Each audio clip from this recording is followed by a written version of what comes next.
your reaction to the reports that we're getting of 2 more hostages being released by Hamas. Good evening. Thank you for having me. First, obviously, I'm very happy to know that we got reunion, at least of 2 of the hostages. We got 2 other last week, American citizens. We still have, as you said, like 222 Israeli and non-Israeli foreign nationalities hostages held by Hamas.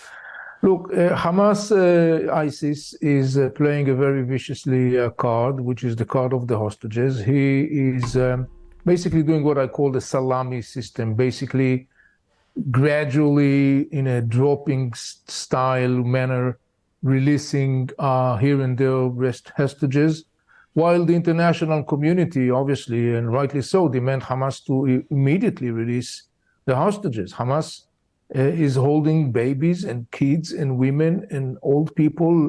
You just mentioned the couple that need a medical treatment, which of course is totally unacceptable. But Hamas, ISIS doesn't really play the game of international community. He plays his own rules.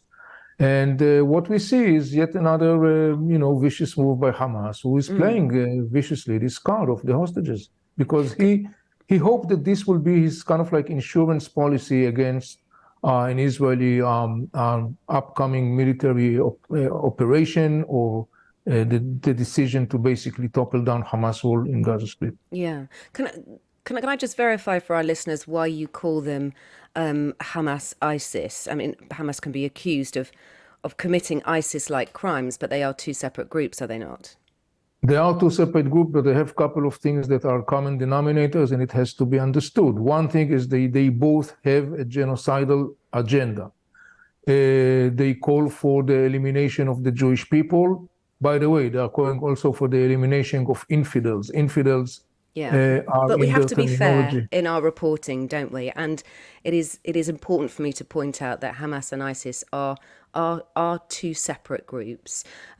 We know about the atrocities Hamas has committed, and I don't think we need to elevate those in any way. Let's just talk about the wider story that we're getting from Israeli television, and you, I'm sure, will have seen this as well, that there are discussions about potentially the release of more hostages, up to 50 dual nationals, brokered by Qatari. Again, we cannot confirm these reports, but I wonder if we consider that, Avi, and the reports we're getting of the 2 hostages released today by Hamas, can there be a good reason to assume that the ground invasion might be delayed by Israel in respect of these discussions, which are clearly going on and to a certain point have been successful? Yeah, they released so far 4 women out of 222. If you call it successful, that's fine. Israel, yes, I mean, look, there are different reasons for this whole story of the ground operation, delay or not delay.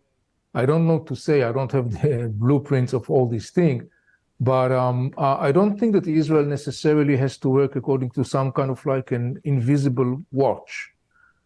This is a complex situation that has many different moving parts. One of the elements is the military component of the whole story. But there are other things that has to be taken into consideration, like, for example, the need of the United States to secure its position and its strategic interest in the region, the issue of the international community, and as you accurately said, the whole story of the hostages, and so on and so on. I don't know to say necessarily that I will refer to a sort of like delay in Israeli ground operation, because I don't remember that anyone basically said on that date and that time we are going to start this ground operation, and that date and that time passed and nothing happened. It didn't. So I don't know to say if the term delay is the right term to use. And I would say that, we'll have to see how things will develop. I would say that I found it a little bit peculiar that the international community is satisfied with the fact that Hamas, after kidnapping babies and kids and women and old people, is very generously now releasing 4 women out of 222 civilians that he's holding. I think that this is something that is very puzzling. Why is it puzzling? Because it seems to me like that there is some misunderstanding here. Maybe there is a need to clarify. A terror organization is kidnapping babies and kids and women, holding them as a bargaining chip, and the world is supposed to be overwhelmed and thankful for Hamas for releasing every couple of days 2 women. I don't think everyone's thankful about it. I think everyone's relieved about it. And, could this war end more quickly if the rest of the hostages are released? If they're released, does it prevent a ground invasion? Does it prevent fighting having to happen through intelligence, but also in underground tunnels as well? It's going to get very complex, isn't it? It is already complex. Look, I mean, let's put things in, I think, into what should be the right context to understand.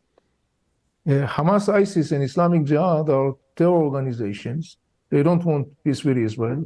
They vote to eliminate the state of Israel. They inflicted havoc and destruction and death upon both Israelis and Palestinians.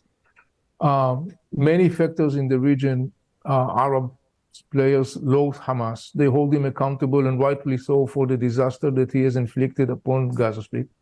Hamas couldn't care less, obviously, because it has its own agenda and it has its own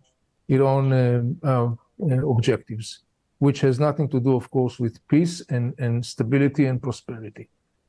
And this is the right context to look at the things. Now, I want to believe that following the October 7th barbaric, brutal attack of Hamas, once the mask is now fallen, and in the West, I hope, people realize that Hamas is no freedom fighter, but it's actually the twin brother of ISIS.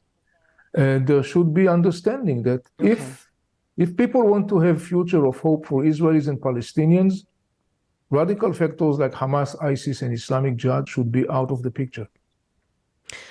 And I think there is a question there as to how that is done. How do you eliminate Hamas, but try and affect as little human collateral as possible in terms of the Palestinians, the Gazans on the ground there? Let's just talk about Israeli intelligence with you. This is your expertise. You spent many, many years covering it. Can we be confident that Israeli intelligence is up to spec again, let's just say, after its failure, which meant that it didn't identify the Hamas strike on October the 7th? Can we be confident in the Israeli intelligence service? Well, this is one of the traumatic aspects of this whole story, because, up until October 7th, which was definitely a colossal failure of the intelligence and operational system, Israeli intelligence has been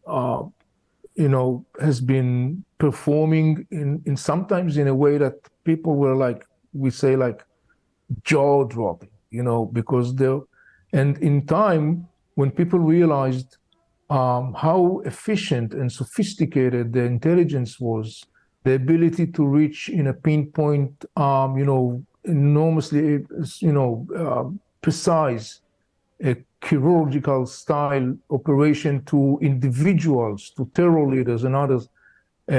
People were really amazed by those abilities, and because of that, the trauma, the shock, is so much boosted. Because can we be confident now, though, in Israeli intelligence and services?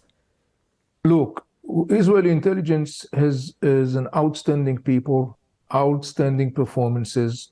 It has been going and is going through a deep, situation of need to really revise concepts, maybe methods of activities, and so on and so on. I have no doubt that the Israeli intelligence will continue to be, as it always been, an outstanding. But it does need some reform. It does need some reforms. It does need some rethinking. It does need some reevaluation. We should always remember, in the intelligence world, we always say to ourselves, always question, what do you really know, and so and all, and so and so and all. And there are many questions that has to be asked. I'm sure that those questions will be asked. I just would say that, heads of intelligence, the major intelligence establishment in Israel, meaning the head of the Israeli security services, Shabak, and the head of the military intelligence, they both went out openly and publicly and say, we failed. Yeah. And they took responsibility. Okay.